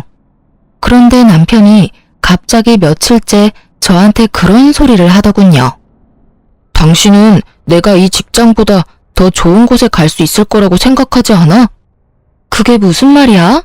왜? 더 좋은 직장에서 오래? 오라면 가야지. 돈도 많이 주고 복지도 빵빵하면 두말 없이 돌아서서 가야지. 역시 그렇지? 왜? 어디서 연락 왔어? 뭔데 그런 걸 물어? 사실은 내가 공무원 공부를 생각 중이거든. 아무래도 안정적이고 길게 갈 수도 있고 복지도 좋잖아. 그래서 그러는데 당신이 좀 도와주지 않을래? 저는 천진난만하다 못해 멍청한 남편의 얼굴을 보며 당황했어요. 갑자기 30대 후반에 무슨 공무원 타령인지. 저는 어이없다는 얼굴로 말했죠. 공부는 무슨 공부야. 공무원 공부 시작할 생각하지 말고 차라리 일이나 계속해. 당신 잊었나 본데 우린 애가 있는 3인 가족이거든? 당신 공부한답시고 돈 안 벌면 내가 번 돈으로 생활해야 하는데 감당이 안 돼. 절대로 안 된다고. 그러니까 절대로 허튼 생각하지 말고 지금이라도 생각 접어. 내가 가만히 생각해봤는데 나는 일반 회사랑 궁합이 안 맞는 것 같단 말이야. 내 성격이랑 맞지도 않고. 누군 성격이 맞아서 이래? 아니, 젊고 결혼 전이라면 당신이 어디서 뭘 하든 상관 안 하는데 당신 지금은 애 아빠고 책임져야 할 가족이 있는 사람이야. 성격만으로 일 때려치우고 나간다는 건 정말 말도 안 되는 이야기라고. 게다가 직장 나오고 다음 계획이 공무원 공부라고? 그거 경쟁률이 몇 대 몇인지는 알고 이러는 거야? 아니면 나 일부러 엿먹으려고 이러는 거야? 결국 큰 소리가 나올 수밖에 없었죠. 그렇지만 남편의 요구는 계속됐어요. 그 주 주말에 시댁에 가서도 똑같은 말을 들어야 했고 저도 똑같은 말을 되돌려줬죠. 철벽 치듯 하는 저를 보더니 시모가 한마디 하더군요. 예, 무슨 이야기인데 이렇게 안 된다고만 하니? 무슨 일 있어? 저는 이때다 싶어 시모에게 말했어요. 남편이 하려는 미친 짓거리들을요. 아무리 시모가 제 자식만 애정하는 사람이라도 이 나이에 공무원 공부가 말도 안 되는 일이라는 것쯤은 당연히 알고 있을 거라고 생각했으니까요. 이 사람이 직장 그만두고 공무원이나 한다잖아요. 지금 당장 붙을 수 있는 것도 아닌데 지금 시작하면 언제 합격하고 언제부터 이래요? 게다가 현실성도 없고 지금 시기가 너무 안 좋잖아요. 혼자 버는 데다가 애까지 있는데 가장이 쉬면 남은 가족은 어떡하냐고요. 제 말을 듣던 시모의 얼굴이 이상하게 변하더니 제 예상과는 꽤 다르게 상황이 흘러갔어요. 넌 어떻게 마누라가 돼서는 남편 생각을 그렇게 몰라줘? 남편이 큰 뜻을 품었으면 당연히 지원해줘야 하는 거지. 그걸 혼을 내고 있어? 그리고 너 일하잖아. 매번 일하는 거 자랑으로 생각하면서 내가 그만두고 내조하라고 할 때도 절대 일 그만 안 뒀잖니. 그러면 네가 벌어서 살림하면 되는 거 아니니? 왜 자꾸 애를 잡아? 시모의 그 말에 한마디 해주고 싶었지만 쪽수로 밀리니 어쩔 수 없더군요. 남편을 믿는 마음은 눈꽃만큼도 없었지만 남편의 공부를 허락하기로 했어요. 그렇지만 다짐을 받았죠. 1년 안에 안 될 것 같으면 포기하라는 것과 남편이 돈을 벌지 않으니 최대한 아껴 쓰라는 것까지요. 그랬더니 남편이 좋아서는 당장 퇴사하고 공무원 시험 교재를 사러 가더군요. 그렇게 남편의 수험 생활이 시작됐어요. 나이가 있으니 외우는 것도 어려운 일이었고 외웠다 하더라도 다른 일 잠깐 하면 까먹기 일쑤였죠. 솔직한 말로 1년 안에 공무원 안 되면 남편을 다시 취직시키고 엄청 갈굴 생각으로 참고 있었어요. 그런데 며칠 뒤에 뜬금없이 시모에게 전화가 왔어요. 저는 당시에 일하고 있는 와중이었고 전화를 아슬아슬하게 받을 수 있었죠. 네, 어머님. 무슨 일로 전화하셨어요? 야, 너는 어떻게 된 애가 남편 밥도 안 주고 나와? 저는 의아했어요. 밥을 안 주다니요. 애 어린이집 보내기 전에 남편과 애 셋이서 아침을 먹었는데 말이죠. 어머님, 아침은 같이 먹고 나왔는데요. 점심 말이다, 점심. 지금 시간을 좀 봐. 애가 여태껏 아무것도 못 먹고 불쌍하게 굶기나 하고. 애초부터 이 결혼이 잘못된 거지. 남편한테 관심이 없는 여자랑 결혼을 해서 그래. 시모 말에 저는 두통이 오는 머리를 주먹으로 퉁퉁 두드렸어요. 시모가 우리 집에 갔을 리는 없고 가지 않았다면 답은 하나죠. 남편이 시모에게 밥 못 먹었다고 찡찡댔다는 거. 그리고 그 이야기에 시모가 전화와서 이런 어이없는 말을 하는 거고요. 어머님, 죄송하지만 저는 지금 회사에서 일하는 중이에요. 가까우면 모르겠지만 왕복 1시간이고요. 갔다 오면 제 점심시간이 없어지는 데다가 남편이 밥 차려 먹을 수 있도록 준비 다 해놓고 왔는데 갑자기 이게 무슨 소리세요? 그 사람 집에서 공부하고 있거든요? 집에 있는 사람이 밥을 해 먹어야지 어떻게 밖에서 일하는 사람이 집까지 가서 밥을 차려주고 나와요. 네가 준비를 해왔으면 왜 우리 아들이 나한테 전화와서 배고프다고 난리를 피우겠어? 그리고 우리 귀한 아들이 왜 혼자서 밥을 차려 먹어? 너는 손이 없니 발이 없니? 네가 나와서 당장 챙겨주고 와. 일한다고 생색내나 본데 일을 해도 남편 내조는 해야 할 거 아니야? 우리 아들 지금 공부하고 다닌다고 너 무시하는 거야? 시모 말 들어보니 남편 놈이 배고프다고 시모에게 전화해서 떽떽거린 모양이었어요. 집안이 어떻게 되어 있는지도 모르고 무작정 저한테 전화해서 저부터 족치는 시모를 보며 팔이 너무 안으로 그것도 아주 기형적으로 굽은 게 틀림없어 보였어요. 공부한답시고 돈도 벌지도 않는 축내기만 하는 남편 놈에게 제가 집에까지 가서 밥을 차려줘야 할 이유가 하나도 없었잖아요. 오히려 제가 열받아서 내쫓지만 않으면 다행인 일을 무슨 생각으로 제 탓을 하는 건지 저는 시모에게 따지려다가 참았어요. 시모가 뭘 알겠나. 남편 놈이 시모에게 언지를 준 게 더 잘못된 거라고 생각했거든요. 그래서 그날 저녁에 남편과 한판 뜨기로 결정했어요. 열을 받은 채로 집에 들어가는데 정말 났던 화가 폭발할 정도로 집안이 엉망진창이었어요. 혼자서 공부만 하고 있던 남편이었어요. 애는 제가 출근하는 길에 어린이집에 보냈었죠. 그런데 집에 도착했는데도 애가 보이지 않더라고요. 우리 애 어디 갔어? 어린이집에서 안 데리고 왔어? 내가 왜 데리러 가? 당신이 여태까지 데리고 왔으면 끝까지 당신이 데리고 와야지. 왜 나한테 그걸 시켜? 나 안 보여? 지금 공부하느라 바쁘잖아. 남편 놈은 공부하는 자리에 앉아 있었지만 거실 테이블과 소파, 탁자 위에는 남편의 흔적이 고스란히 남아 있었어요. 과자 봉투와 음료수병, 커피를 마시고 씻지 않은 컵까지. 제 눈에는 남편이 오늘 하루 놀고 먹은 결과만 보였죠. 게다가 애도 데리고 오지 않다니 화가 머리끝까지 났어요. 당신한테 공부하라고 한 건 맞지만 상식적으로 집에서 공부만 하는 거면 애는 당신이 좀 데리고 와야 하지 않아? 애 어린이집이 아파트 단지 내에 있는데 거리가 멀지도 않은데 왜 매번 내가 데려올 때까지 기다리는 거냐고. 내가 항상 늦어서 어린이집에 죄송하다고 말하며 애 데리고 오는 거 알고 있으면서 이 시간까지 애를 그냥 놔두는 게 말이나 돼? 애가 있으면 시끄러워서 공부가 안 돼. 그래서 안 데리고 온 거고. 좀 그런 거로 나한테 짜증내지 마. 나도 열받으니까. 남편의 그 말에 뒷골이 확 당기더군요. 자기가 뭔데 열이 받아요? 이 상황에 열받을 사람은 저 말고 없잖아요. 결국 저도 남편에게 한마디 했어요. 당신 공부하라고 그냥 놔둔 건 당신이 하고 싶은 거 마지막으로 하게 해주려던 것뿐이야. 그런데 당신이 공부한다는 핑계를 대면서 이 집안에서 아무런 일도 하지 않으려고 하는 건 용납 못해. 무슨 말이냐고? 이 집은 전세이긴 하지만 내 집이고 돈 버는 사람도 나뿐이거든? 앞으로 적당히 하지 않으면 쥐뿔도 없을 거라는 이야기야. 적당히 눈치껏 알아서 하지 않으면 나도 당신처럼 일 그만두고 공기업이나 확 준비해버릴 테니까. 그러면 아무도 돈 못 벌고 우리 셋 나란히 이 집에서 아사하는 거야. 알았어? 소리를 지르는 제 모습이 생소했는지 남편이 연신 당황한 표정으로 어색해하고 있기만 하더군요. 저는 남편에게 말했죠. 당신이 공부를 한다고 해서 우리 집안일에서 벗어난다고는 생각하지 마.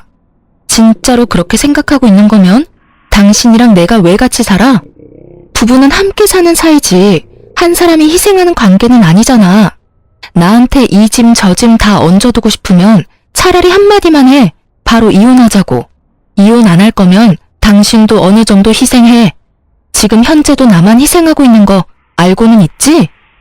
결국 제 말에 남편이 쫄았는지 그 뒤로는 그런 막무가내 짓은 안 하더군요. 그리고 어지럽혀 두었던 식탁이며 거실도 집에 올 때는 다 정리가 되었죠. 그제야 사람 사는 집처럼 보였어요. 솔직하게 말해서 남편이 일을 하지 않으면 제가 조금은 편해질 줄 알았는데 제가 더 불편해질 줄은 몰랐거든요. 게다가 남편이 일을 그만뒀으니 저라도 많이 벌어보려고 야근을 많이 잡아놓은 터라 피곤함마저 가득했으니까요. 그렇지만 이렇게 고생해보면 남편도 곧 제정신 차리겠지 하는 마음으로 버텼어요. 그렇지만 그만두겠다고 하지는 않더군요.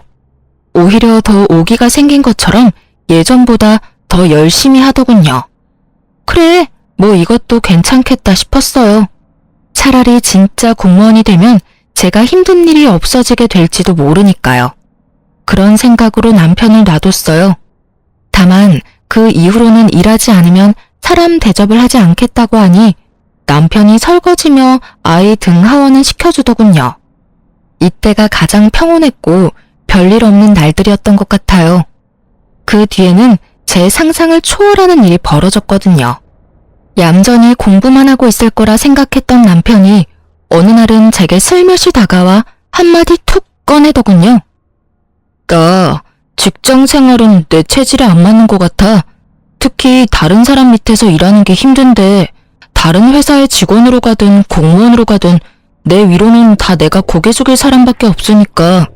그래서 이번에는 특별히 장사를 한번 해볼까 싶은데 어때? 저는 너무 당황했어요. 공부를 시작한 지 1년이 지나서야 그런 말을 하더군요. 당신 지금 공부한 지 1년이나 됐어. 장사라니. 그거 할 거면 공부는 뭐하러 한다고 그랬어? 1년이라는 시간을 투자했으면 뭐든 결과를 보고 결정해야 할 거 아니야. 결과보다는 내 성격이 그런 것 같아. 어차피 공무원도 계급사회인데 내가 적응 못할 것 같거든. 그럴 바엔 차라리 내가 사장인 자영업자가 되는 게 나을 것 같아서. 말을 한 번 내뱉었으면 좀 지켜. 당신이 하는 생각에 이리저리 휘둘려야 하는 내 생각은 안 해? 1년째 혼자 집안 살림하며 돈 쓰고 있는데 당신은 나한테 미안하지도 않아? 미안하게 생각하니까 장사를 하겠다는 거잖아. 내가 그런 성격이 아닌데 어떻게 하고 싶지 않은 걸 시켜. 내가 하라고 했어? 난 분명히 처음에 당신 공부하고 했을 때 말렸거든? 한참 공부시켜 놓으니까 이번에는 뭐? 장사? 난 절대로 그거 허락 못해. 차라리 지금 공부를 계속하던지 해. 이래서 당신이랑은 대화가 안 된다고. 알았어. 내가 대충 알아서 할 테니까 당신은 신경 쓰지 마. 신경이 쓰이지 않을 리가 없잖아요. 그날 이후로 저는 남편의 일거수일투족에 신경을 썼어요. 뒤를 쫓는 정도는 아니었지만 그래도 이 사람이 무엇을 하고 있는지 정도는 알아야 한다고 생각했어요. 사고 치기 전에 막아야 한다는 일념으로 말이죠. 그런데 한창 남편이 공부도 팽개치고 열심히 여기저기 움직이더군요. 그러더니 장사 이야기가 나온 지 한 달 만에 저한테 말하더라고요. 당신 돈 좀 있어? 나 꼭 필요한데 써야 하는데 좀 빌려줘. 나중에 2배로 갚아줄게. 무슨 일이야? 설마 또 장사 때문에 돈 빌리는 거면 난 절대 못 줘. 난 승산 없는 일에는 투자 안 해. 승산이 왜 없어? 이번에 친구 정훈이 좋은 아이템 가져왔거든? 당신도 들으면 진짜 혹할 것 같은데.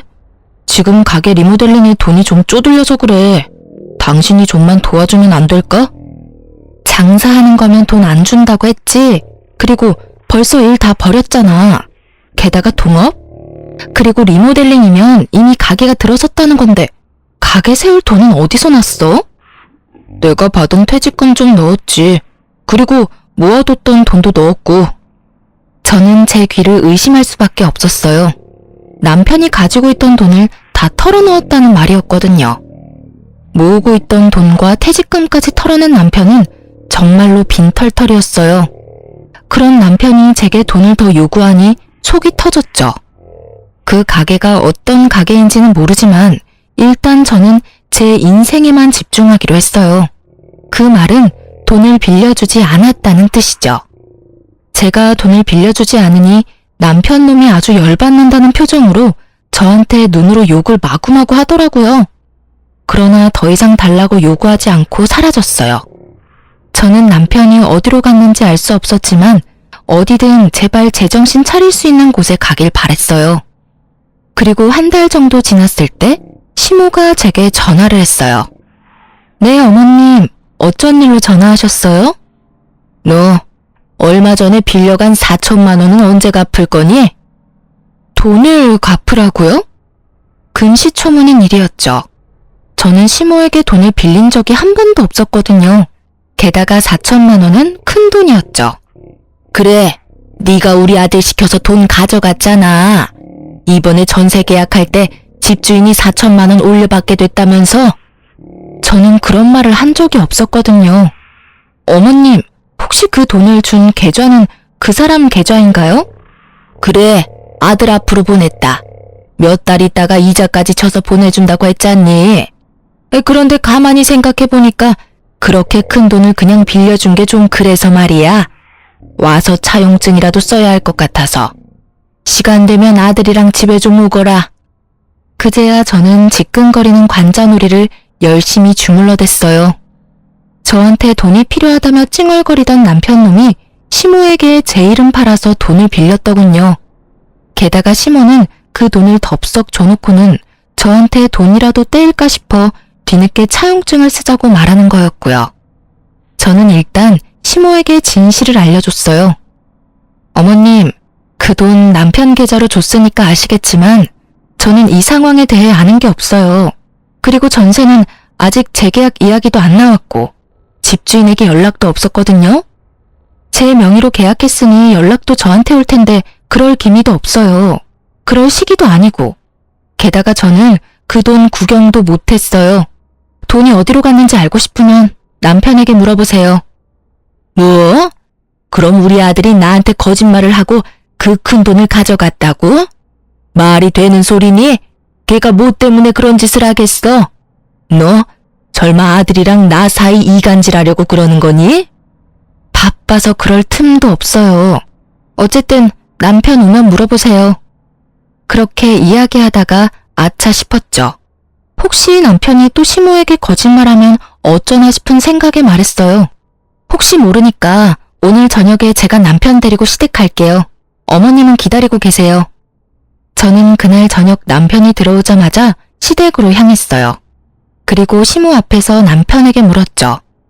오늘 어머님이 나한테 돈 4천만 원 갚으라고 하시더라고. 그런데 난 돈을 빌린 기억이 없거든? 당신이 그 돈 받았다는데 어떻게 된 건지 알려줘.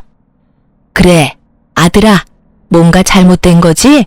네가 나한테 거짓말을 할 리가 없잖아. 왜 네가 돈을 빌리는데 거짓말을 해? 저와 시모의 물음에 남편이 당황한 얼굴로 어물쩍거리더니 한참을 꿈을 대다 말하더군요. 엄마, 사실 내가 장사 준비하고 있거든. 리모델링 비용이 모자라서 돈 좀 빌리려고 와이프한테 이야기했는데 와이프가 못 빌려준다고 하더라고. 그래서 엄마한테 빌린 거야. 역시 장사였어요. 하지 말라고 하는데도 끊임없이 돈을 갖다 바르는 걸 보니 정말 화가 머리끝까지 났지만 시모 앞이라 최대한 참으며 말했죠. 아무리 돈이 급해도 그렇지 마누라 팔아서 돈 마련하는 사람이 어딨어. 당신 혹시라도 그 돈 못 갚으면 나한테 책임 전가하려고 그런 거야?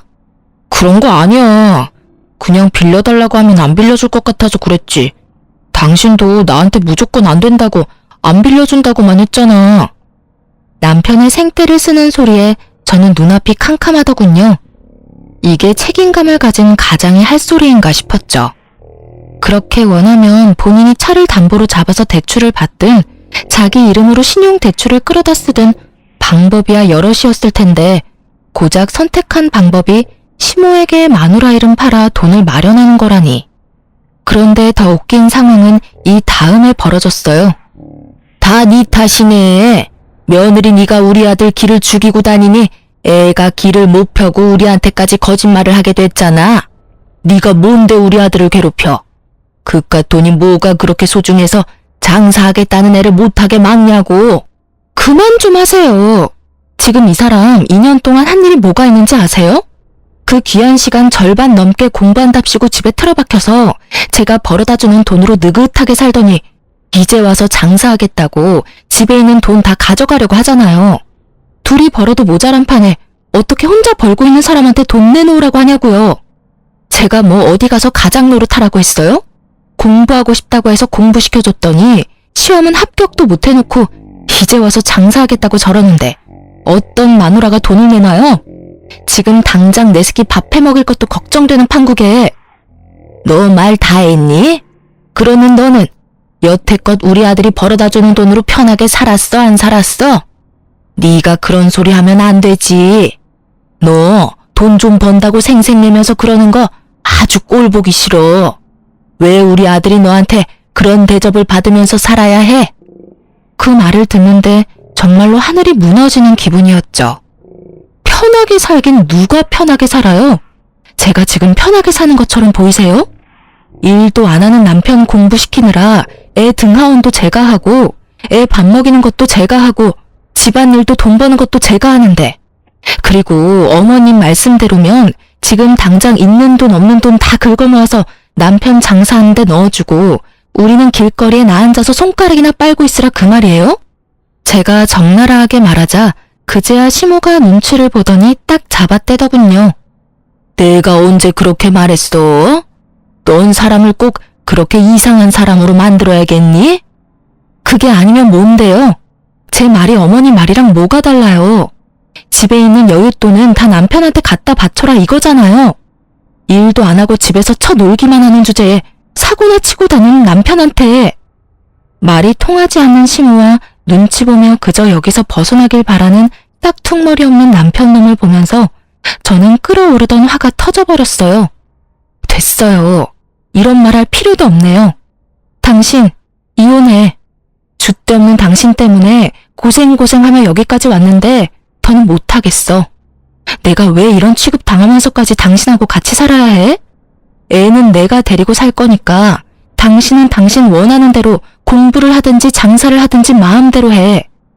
제 이혼 이야기에 남편은 당황해서 변명부터 하기 바쁘더군요. 이혼? 갑자기 웬 이혼이야? 장사 한번 하겠다는데 이혼하는 건 너무한 거 아니야? 나한테도 시간은 줘야지. 난 그 시간 못 기다려. 솔직하게 말해서 지금도 싱글맘 기분이야. 이혼을 안 하면 사고 많이 치는 애랑 어린애 둘을 키우는 기분일 거고, 이혼하면 그냥 어린애 하나 키우는 기분이겠지. 그러니까 이제 그만하자. 당신 진짜 이럴 거야? 솔직하게 말해서 당신만 이혼하고 싶은 건 줄 알아? 내가 하고 싶은 말이었어. 그래도 당신 고생한 거 알고 있으니까 여태껏 내가 참은 거지. 뭘 참았는데? 네가 도대체 뭘 참았다고 네 입에서 이혼 이야기가 나와. 결혼해서 마누라 고열 빨아가며 열심히 놀았으면서 당신이 뭘 참았는데? 내가 한 잔소리가 그렇게 듣기 싫었어? 당신이 정상적으로 직장만 다니고 있었어도 내가 그랬겠어? 와, 내가 이런 남자랑 결혼했다니 진짜 최악이다, 최악. 그래, 당신도 이혼하고 싶었다니 다행이네. 질질 끌고 할 필요도 없이 깔끔해서 좋겠어. 이런다고 내가 무서워할 줄 아나 본데 당신이나 후회하지 마라. 여태껏 나 깔본 거 생각하니까 더 열받네. 줘, 이혼 서류. 지금 당장 작성해서 줄 테니까. 그래, 아들. 잘 생각했어. 이런 여자가 남편 잡아먹는 년이야. 세상 천지의 반이 여자고 우리 아들 내조 잘해줄 여자도 어딘가에는 있을 거다. 처음부터 이런 여자인 걸 알았으면 결혼을 허락하지도 않는 건데. 시모의 응원의 말에 힘입었는지 결국 남편 놈은 그 자리에서 이혼 서류를 작성하더군요. 이혼 서류는 제가 가져온 거였어요. 솔직하게 말해서 이혼할 마음으로 들고 왔다기보다는 이걸 보면 남편 놈도 제정신 차리지 않을까 싶어서 가져온 건데 아예 반대 결과가 나타나 버렸죠. 남편 놈이 그걸 작성하는 걸 보는데 괜스레 화가 더 치밀어 오르더군요. 왜 지가 더 속 시원해하고 기세등등한지. 나중에 나 잘되고 나서 애 앞세워서 찾아오지나 마. 뭐래? 웃기고 앉았네. 돈이나 벌고 그런 말 하는 게 어때? 지금 당장 돈 10,000원도 못 버는 인간이 허세는? 결국 그렇게 저는 이혼 서류를 냈어요. 소송을 하게 되겠지만 제게 불리할 거라고는 생각지 않았어요. 그만큼 남편의 행동은 정말 최악이었으니까요. 그리고 제가 불리한 판결을 받는다 해도 저 남자와는 더 이상 엮이고 싶지 않았거든요. 서류를 내고 남편은 2주 뒤에 집을 나가기로 결정했어요. 원래 우리가 살던 집은 제가 결혼 전부터 살고 있던 전셋집이었고 계속 계약을 갱신해오고 있었으니 제 명의로 되어 있었거든요. 남편의 지분이 조금도 없으니 나가야 할 사람은 남편 혼자였으니까요. 어차피 시댁으로 들어간다기에 짐을 조금씩 옮기고 있었죠. 그런데 서류 내고 일주일 정도 뒤부터 남편 놈이 초조해하며 제 눈치를 보기 시작하더군요. 저는 관여하고 싶은 마음이 조금도 없었기에 아예 모른 척했어요.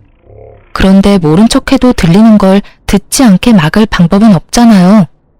그런데 전화통을 계속 받지 않는 누군가에게로 연락하는 걸 봤죠. 쎄한 기분이 들었어요. 알고 보니 남편과 동업한다던 친구가 잠수를 타서 연락이 안 되는 데다가 리모델링하고 있던 곳은 완전 남의 가게였던 거예요. 한마디로 사기를 당한 거였죠. 어차피 저는 이혼을 할 사람이고 저는 애를 데리고 있잖아요. 남편 놈이 저 상태면 위자료는커녕 아무것도 못 받겠다 싶어서 시모에게 전화를 했어요. 네가 무슨 일로 전화니? 나는 할 말 없다. 이미 우리 아들이랑 이혼하기로 한 거 잊었어? 나한테 이혼은 실수였다고 말하기만 하면. 그런 거 아니에요. 어머님 아드님이 사기를 당한 것 같네요. 동업한다는 친구가 연락이 안 되는 것 같아요. 본인 퇴직금이며 모아둔 돈도 다 장사 미천으로 동업자에게 갖다 바친 모양인데 어머님 돈도 거기 들어가 있지 않나 싶어서요. 제 말에 갑자기 수화기 너머로 목소리가 뚝 끊기더군요. 사기? 넌 도대체 뭘 했길래 남편이 사기를 당하도록 만들어? 엉망진창으로 해놓고 이혼하면 너 혼자 도망가겠다는 거랑 뭐가 달라? 설마 이럴 거 알고 이혼하자고 한 거니? 사기 당할 걸 누가 알겠어요. 그리고 저는 애초에 장사하는 걸 반대했던 사람이라고요. 무슨 말만 하면 다 제 탓을 하시는데 이렇게 된 건 어머님 탓이 제일 크잖아요. 아들이 허튼 짓 하는 것 같으면 부모가 말리든지 타이르든지 해야 하는데 어머님 뭐라고 그러셨어요? 며느리가 남편 이겨먹으려고 한다고 남편 하고 싶은 대로 못하게 한다고 엄청나게 혼내셨잖아요. 그때 막았으면 이런 꼴 받겠어요? 그러면 어쩔 수 없지. 네 전세금 빼서 나한테 갚아. 나는 그 돈 무조건 받을 거니까. 전세금은 오로지 제 돈이라서 그렇게 못하죠. 그리고 돈 빌린 사람이 따로 있는데 왜 저한테 그러시는지? 저는 그 돈 구경도 못 해봤고 어차피 법원에서 금융 기록 확인하면 남편한테 흘러가서 남편이 동업자한테 준 거 다 확인될 거예요. 그리고 와이프랑 자식 방임한 건 남편 책임이니까 그에 대한 위자료는 아마 제가 받아야 할 거고요. 남편이 못 내면 저도 법적으로 할 수 있는 조치는 다 취할 거예요. 그러니까 앞으로 아드님 고삐 잘 쥐고 있으시라고요. 제 말에 시모는 놀랐는지 대답을 못 하더라고요. 결국 그날 남편은 시모에게 불려갔고 집에 왔을 때는 시부모에게 몇 대 맞았는지 제대로 털린 얼굴로 돌아왔더군요. 그러면서 저한테 한마디 하더라고요. 당신이 우리 엄마한테 나 사기당했다고 말했어? 왜 그딴 말을 해? 누가 사기를 당했다고? 동업자한테 돈을 다 넘겼는데 동업자가 연락이 안 되고 리모델링 중이라던 가게가 실제로 다른 주인이 있었던 거면 그게 사기지. 당신은 그게 사기가 아니라고 생각해? 그래서 내가 미리 이야기했잖아. 장사 쉽게 보지 말라고. 그리고 제대로 할 거였으면 돈이 어디서 어떻게 흘러갔는지 정도는 당신이 확인하고 같이 돈 쓰는 자리에 있었어야지. 동업자한테 다 맡겨놓고 당신 혼자 편하게 있으면서 장사를 한다고? 내가 처음에는 당신이 줏대가 없는 사람이라고 생각했는데 그게 아니었어. 당신은 세상 모든 일이 그냥 쉽게 보였던 거지. 그래서 매번 뭐 하나 잃어보지도 못하고 딴 거 찾고 그래서 이렇게 사기도 당하잖아. 제 말에 전곡을 찔렸는지 남편 놈은 가만히 저만 째려보더군요. 째려보면 뭐 어쩔 건데. 나 째려보고 있으면 동업자가 갖고 나른 당신 돈이 나올 것 같아? 이러고 있을 시간에 그 동업자 찾으러 다니는 게 훨씬 낫지 않겠어? 어차피 일도 없고 공부도 안 하고 한가했잖아. 애를 보기를 해, 집안일을 하기를 해. 아무것도 안 하는데 뭐 하러 여기서 전화통만 붙들고 있는지 당최 이해가 안 돼서 말이야. 그리고 말해두는데 나는 어떻게 해서든 내 목 다 받아낼 거야. 그러니까 당신도 그렇게 생각하고 있으라고. 대충 어영부영 넘어가는 건 절대 없을 거니까. 구구절절 다 맞는 소리를 하니 뭐라 말하지도 못하고 여기서 더 싸웠다가는 오히려 이혼에 더 불리해질 것 같으니 남편 놈은 조용히 화를 삭히더군요. 만약 사기당한 화를 저한테 다 쏟아냈으면 저도 참지 않고 완전 맞받아칠 작정이었는데 그렇게 되지 않고 끝났어요. 남편 놈은 그날 저녁에 바로 남은 짐을 다 싸서 시댁으로 갔죠. 그렇게 저와 남편은 이혼이 법적으로 정리될 때까지 사적으로 연락하지 않았어요. 그리고 이혼하고 나서 남편 놈의 근황을 듣고는 이혼 참 잘했다는 생각을 했어요. 전 남편은 시댁에서도 밥만 축내며 지냈다고 하거든요. 의욕도 없고 의지도 없고 2년을 내일이 놀아서 회사 생활에 아예 흥미를 잃은 전 남편이 시부모 눈에도 아주 밉보였나 보더군요. 하긴 결혼시켜서 밖에 내놓았을 때는 가까이 있지를 않으니 귀하고 자랑스러운 내 자식이겠지만 집에서 저렇게 철없는 아들을 보고 있으면 어느 부모가 화가 안 나겠냐고요. 게다가 전 남편이 일을 하지 않고 백수로 지내니 저에게 와야 할 양육비가 오지 않게 된 거죠. 제가 매번 남편에게 양육비 달라고 하면 전 남편은 시부모에게 돈 좀 붙이라며 시부모에게 떠맡기기 바빴거든요. 그게 1년이 넘게 지속되자 시부모님들도 알게 된 거죠. 남편이 인간 말종이라는 걸요. 결국 비난의 화살은 제가 아니라 본인들 아들에게 돌아갔고 전 남편은 시부모 등살에 못 이겨 결국 알바를 시작했더군요. 취직을 하려니 공백기가 좀 있는 데다가 본인도 이제 회사 생활이 영 맞지 않다고 생각했는지 아니면 여가 시간을 즐기고 싶었는지 파트타임 알바를 다니고 있더군요. 그리고 일하고 나서 얼마 안 돼서 저한테 연락이 왔어요. 여태까지 한 번도 애를 보러 오지 않았던 놈이 갑자기 애가 보고 싶다고요. 애가 보고 싶다는 아빠를 외면할 수는 없으니 일단 만날 약속을 잡았어요. 그런데 이놈이 만나자마자 어이없는 말을 하더군요. 나 얼마 전에 일자리 구했어. 일도 지금 하고 있고. 지금 생각해보면 나 생각하고 걱정해주는 사람이 당신뿐이었는데 내가 왜 그랬나 모르겠어. 우리 이혼 다시 한번 생각해보지 않을래? 이대로는 내가 너무 미안해서 그래. 당신한테도 아이한테도. 일자리 구했으면 열심히 일해서 양육비나 보내줘. 나는 당신하고 다시 좋은 마음으로 살 자신이 없거든. 솔직히 당신이 변했다고 해도 이미 내 안에서 당신이라는 사람은 애한테 신경도 안 쓰고 자기 좋을 대로 사는 사람으로 고정되어 있으니까. 그냥 한순간의 일탈이었다고 생각하면 안 돼? 나도 나쁜 의도로 그런 건 아니잖아. 다 우리 가족 잘 되라고 한 선택이었는데 그게 잘 안 됐을 뿐이고. 만약에 내가 한 선택들이 다 잘 됐다면 당신도 나와 이혼하지는 않았을 거 아니야. 아니, 그래도 나는 당신이랑 이혼했을 거야. 당신이 착각하고 있는 것 같은데 내가 확실하게 말해줄게. 당신이 잘 되고 못 되고를 떠나서 당신이 한 선택들은 나랑 애를 생각하면 선택할 수 없는 일들 뿐이었어. 와이프를 일하게 하고 애도 돌보지 않고 하지 말라는 것만 골라서 한 모든 것들이 말이야. 그러니까 한마디로 너는 네 생각만 하는 이기적인 놈이라 이거지.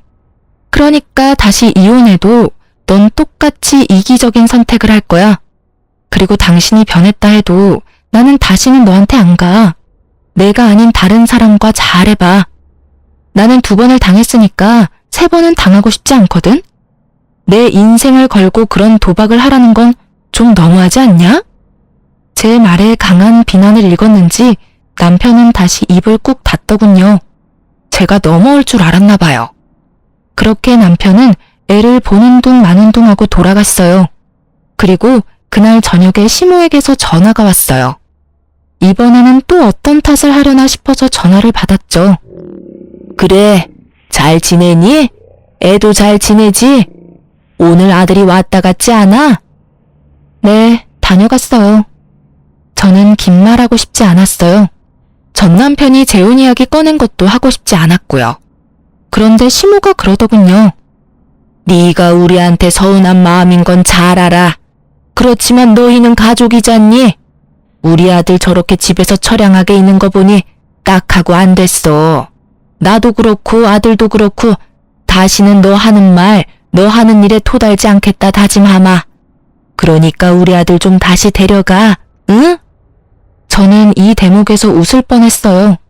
같이 살아보니 자기 아들이 어떤 인간인지를 알았던 모양인지 빠르게 저한테 보내고 싶어서 안달이 났더라고요.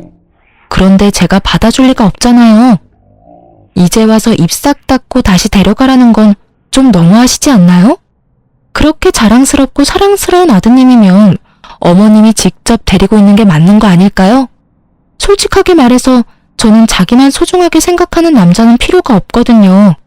아무리 답답해도 어머님한테는 아들이니까 이해하고 넘어갈 수 있겠지만 저는 생판 남인데다가 그 사람 때문에 피해만 본 사람인데 제가 왜 그 사람을 데려가요? 그 사람이 저와 아이를 가족으로 생각했으면 잘하던 일 때려치우고 공부한답시고 백수돼서 돈을 축 내는 일을 했겠어요? 와이프가 하지 말라고 단단히 일렀는데도 장사해보겠다고 있는 돈 다 때려받고 사기 당할 일 만들었겠어요? 사기치려는 놈한테는 못 이긴다는 거 알아요. 그러면 그 동업자라는 사기꾼 말 듣기 전에 마누라 말을 조금이라도 귀담아 들었으면 이런 일이 없었을 거잖아요.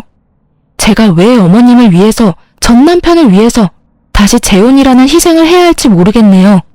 그냥 아드님 옆에 계속 데리고 사세요. 저는 사고만 치고 가정에는 충실하지 않은 이기적이고 줏대없는 남자는 필요 없거든요. 저는 제 할 말만 하고 전화를 딱 끊어버렸어요. 이 얼마나 뻔뻔하고 계산적인 사람들인지. 아무리 봐도 자기가 감당 못할 것 같으니까 저한테 다 넘기려는 수작이잖아요. 게다가 전 남편도 시모보다 더 답이 없는 놈이죠.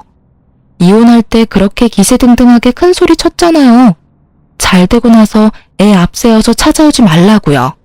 그 짓을 지가 지금 하고 있는데 제가 받아줄 거라 생각한 게 웃기지 않나요? 그 이혼 직전의 인연은 제 인생의 암흑기와 마찬가지예요. 그때를 생각하면 진짜 자기 혐오에 빠질 정도거든요. 그래도 어떻게든 너무 늦지 않은 시기에 빠져나와 천만다행이라고 생각하고 있어요.